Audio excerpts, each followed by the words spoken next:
사도신경으로 우리의 신앙을 하나님께 고백하겠습니다. 나는 전능하신 아버지 하나님, 천지의 창조주를 믿습니다. 나는 그의 유일하신 아들, 우리 주 예수 그리스도를 믿습니다. 그는 성령으로 잉태되어 동정녀 마리아에게서 나시고, 본디오 빌라도에게 고난을 받아 십자가에 못 박혀 죽으시고, 장사된 지 사흘 만에 죽은 자 가운데서 다시 살아나셨으며, 하늘에 오르시어 전능하신 아버지 하나님 우편에 앉아 계시다가 거기로부터 살아있는 자와 죽은 자를 심판하러 오십니다. 나는 성령을 믿으며 거룩한 공교회와 성도의 교제와 죄를 용서받는 것과 몸의 부활과 영생을 믿습니다. 아멘. 소망의 하나님이 믿음 안에서 모든 기쁨과 평강을 너희에게 충만하게 하사 성령의 능력으로 소망이 넘치게 하시기를 원하노라. 아멘. 아버지 하나님, 감사합니다. 새로운 날을 소망 안에서 열어주시고 우리에게 모든 기쁨과 평강을 넘치게 해주실 것을 믿으며 감사드립니다. 오늘 하루 하나님의 모든 약속이 이루어질 것을 아멘으로 믿고 바라고 주님을 찬양합니다. 오늘 우리와 동행하여 주심을 감사드리며 예수님 이름으로 기도합니다. 아멘. 본문 말씀은 고린도전서 15장 1절에서 8절입니다. 고린도전서 15장 1절에서 8절 말씀 함께 봉독하겠습니다. 형제들아, 내가 너희에게 전한 복음을 너희에게 알게 하노니 이는 너희가 받은 것이요 또 그 가운데 선 것이라. 너희가 만일 내가 전한 그 말을 굳게 지키고 헛되이 믿지 아니하였으면 그로 말미암아 구원을 받으리라. 내가 받은 것을 먼저 너희에게 전하였노니 이는 성경대로 그리스도께서 우리 죄를 위하여 죽으시고 장사 지낸 바 되셨다가 성경대로 사흘 만에 다시 살아나사 게바에게 보이시고 후에 12 제자에게와 그 후에 500여 형제에게 일시에 보이셨나니 그 중에 지금까지 대다수는 살아있고 어떤 사람은 잠들었으며 그 후에 야고보에게 보이셨으며 그 후에 모든 사도에게와 맨 나중에 만삭되지 못하여 난 자 같은 내게도 보이셨느니라. 아멘. 오늘부터 8번 복음에 대해서 강의를 할 텐데요. 지난 주일 설교 내용을 요약해서 알려드리고 그리고 복음 후반부는 주일 설교를 통해서 이어가도록 하겠습니다. 여태까지 주일 설교에서 복음을 설명했던 내용들을 8번의 새벽 예배 설교를 통해 요약해서 다시 한번 말씀드리고 후반부는 주일 예배를 통해서 이어가도록 하겠습니다. 네, 오늘은 그 첫 시간 복음이란입니다. 복음, 문자적으로는 복된 소식이라는 뜻입니다. 소식이기 때문에 이미 일어나 완성되었고 사실이어야 합니다.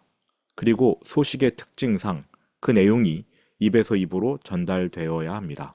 전달되고 전달받는 소식. 이것이 복음입니다. 복된 소식이기에 그 내용은 복입니다.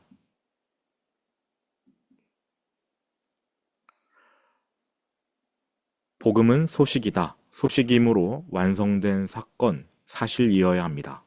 고린도전서 15장 5절에서 8절 우리가 방금 읽은 본문 내용이 이 복음이 소식이고 완성된 사실이고 사건임을 말해주고 있지요. 게바에게 보이셨다. 후에 12 제자에게 그 후에 500여 형제에게 일시에 보이셨다. 그 후에 야고보에게 그 후에 모든 사도에게 맨 나중에 바울에게 예수님이 보이셨다. 부활하신 예수님이 보이셨다는 것을 말해주고 있습니다. 복음은 소식이어서 전하고 전달받습니다. 본문 1절과 3절 형제들아 내가 너희에게 전한 복음을 이는 너희가 받은 것이요. 근데 바울 자신도 이 복음을 받았다고 말합니다. 내가 받은 것을 먼저 너희에게 전하였노니. 그러니까 복음은 소식임으로 전하고 전달받는다. 복음의 내용은 복입니다. 그 복은 구원입니다. 고린도전서 15장 2절, 우리가 읽은 본문의 2절입니다. 너희가 만일 내가 전한 그 말, 복음을 굳게 지키고 헛되이 믿지 아니하였으면 그로 말미암아 구원을 받으리라. 바울은 로마에 보내는 편지, 로마 교회에 보내는 편지, 로마서 1장 16절에서 이렇게 말했습니다. 내가 복음을 부끄러워하지 아니하노니 이 복음은 모든 믿는 자에게 구원을 주시는 하나님의 능력이 됨이라. 그러니까 복음이 담고 있는 복은 구원이라는 것입니다.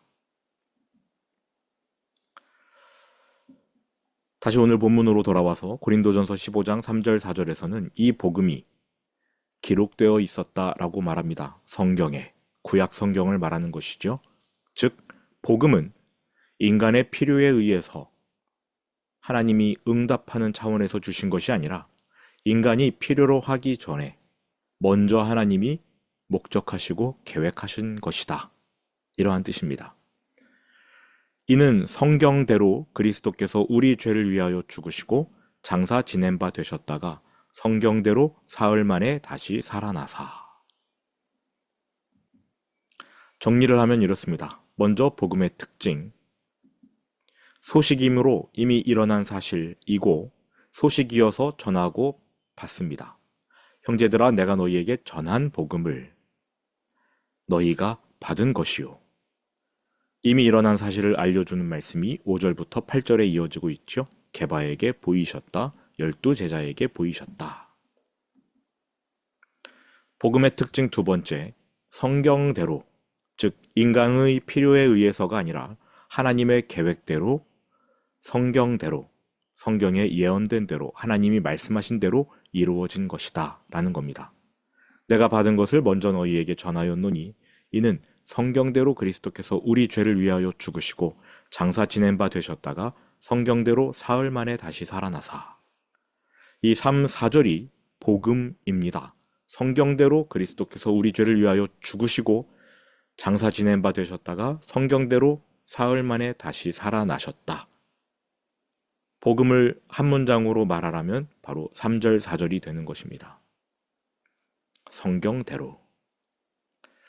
좀 더 자세하게 살펴보도록 하겠습니다. 성경대로라는 말, 구약 성경에 예언된 대로, 다시 말해 하나님이 계획하셨다는 뜻이고요.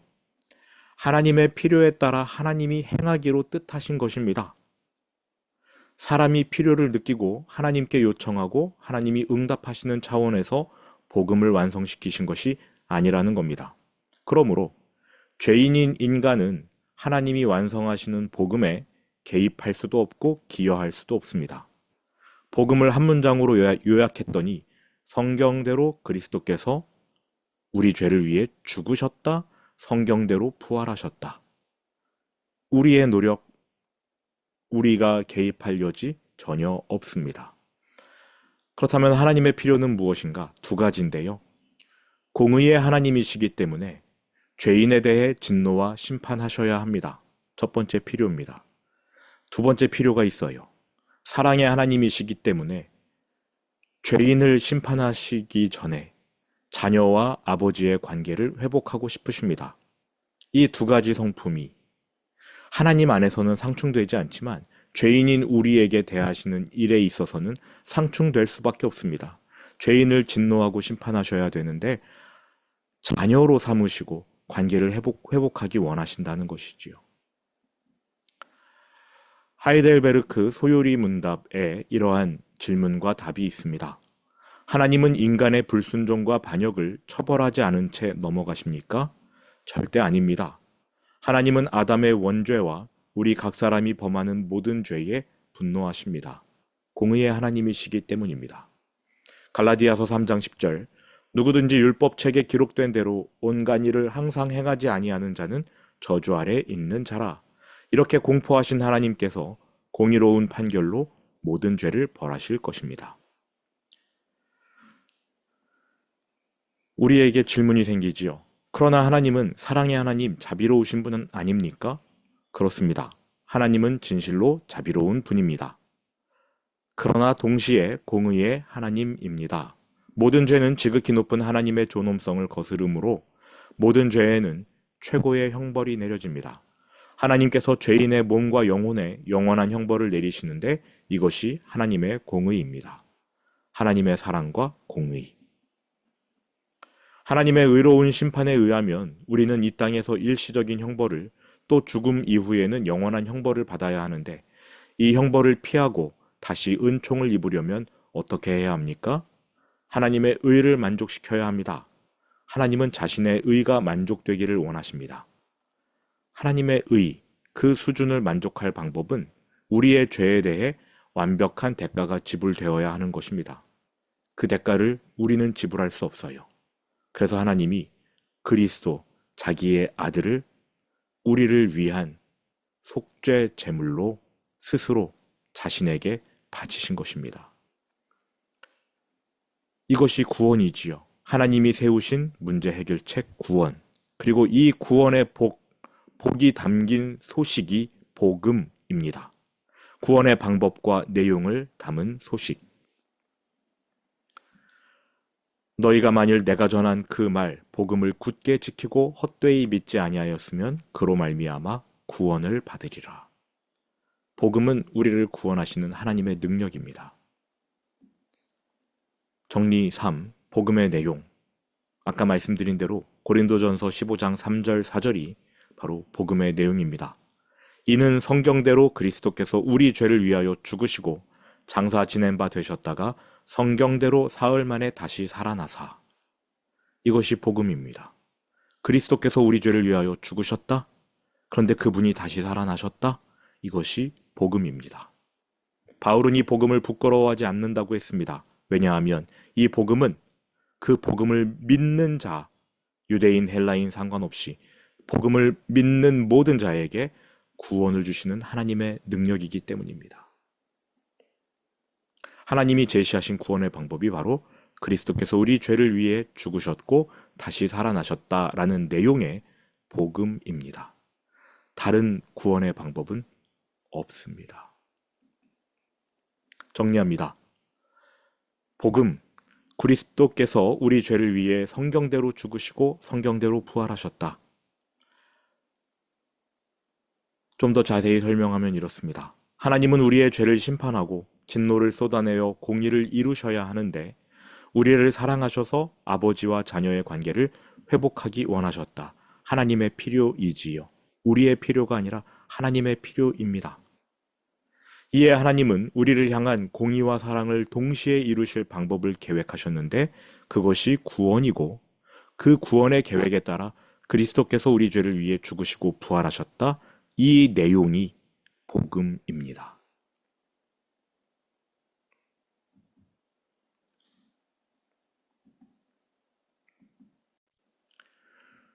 이 복음을 마음에 잘 새겨두시기 바랍니다.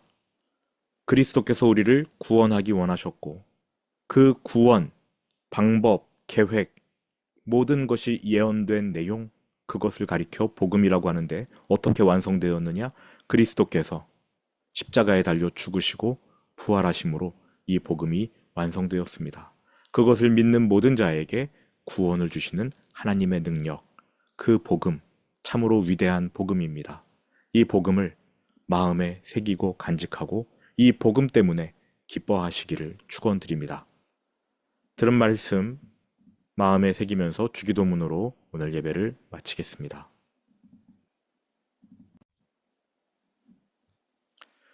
하늘에 계신 우리 아버지, 아버지의 이름을 거룩하게 하시며 아버지의 나라가 오게 하시며 아버지의 뜻이 하늘에서와 같이 땅에서도 이루어지게 하소서. 오늘 우리에게 일용할 양식을 주시고 우리가 우리에게 잘못한 사람을 용서하여 준 것 같이 우리 죄를 용서하여 주시고 우리를 시험에 빠지지 않게 하시고 악에서 구하소서. 나라와 권능과 영광이 영원히 아버지의 것입니다. 아멘.